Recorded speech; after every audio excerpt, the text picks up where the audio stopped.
Have you ever wondered what your dollar, your euro, or your yen has in common with a dusty Roman coin? The story of money is the story of power. It's the story of empires rising, shining bright, and then, inevitably, fading away. And their currencies always follow the same dramatic script. Let's travel back in time, over 2,000 years ago, to the mighty Roman Empire. At its peak, the Roman denarius was the king of currencies. From the misty shores of Britain to the deserts of Syria, this silver coin was trusted everywhere. It was pure, it was stable, and it was backed by the most powerful military and economy the world had ever seen. Trade flourished, and the empire prospered. But then, things started to change. To pay for endless wars and lavish spending, Roman emperors began to play a dangerous game. They started debasing the currency.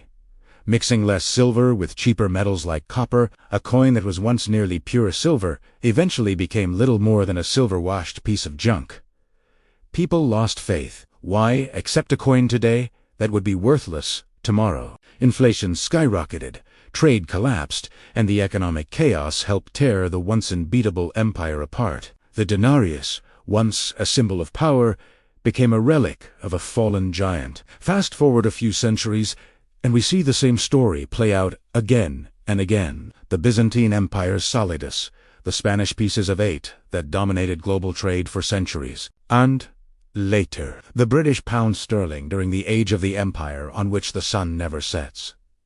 Each of these currencies became the world's reserve currency, the one everyone trusted and wanted. They were backed by dominant economies, vast trade networks, and military might. The British pound, for example, financed the Industrial Revolution and a global empire. It was as good as gold. But history rhymes. The immense cost of 2 world wars drained Britain's coffers. Its empire began to crumble, and its industrial dominance was challenged. The pound, once the undisputed champion, started to lose its global crown. Countries began to hold less of their reserves in sterling and look for a new anchor of stability. The sun was finally setting on the pound's global reign. So, who took the crown? Entered the United States and the U.S. dollar. After World War II, a war-torn world looked to America's untouched industrial powerhouse. The Bretton Woods Agreement in 1944 officially crowned the dollar as the world's new reserve currency, pegged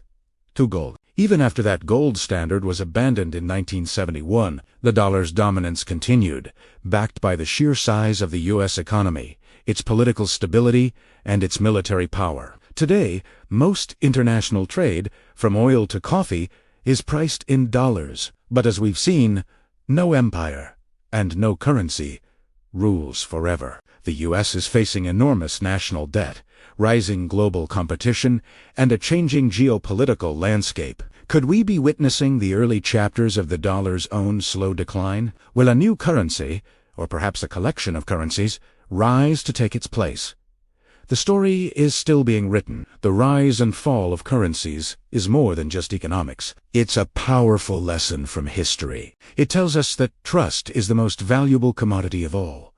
And once it's lost, it's nearly impossible to get back. Thanks for watching. If you found this journey through history interesting, hit that like button and subscribe for more stories behind the world we live in.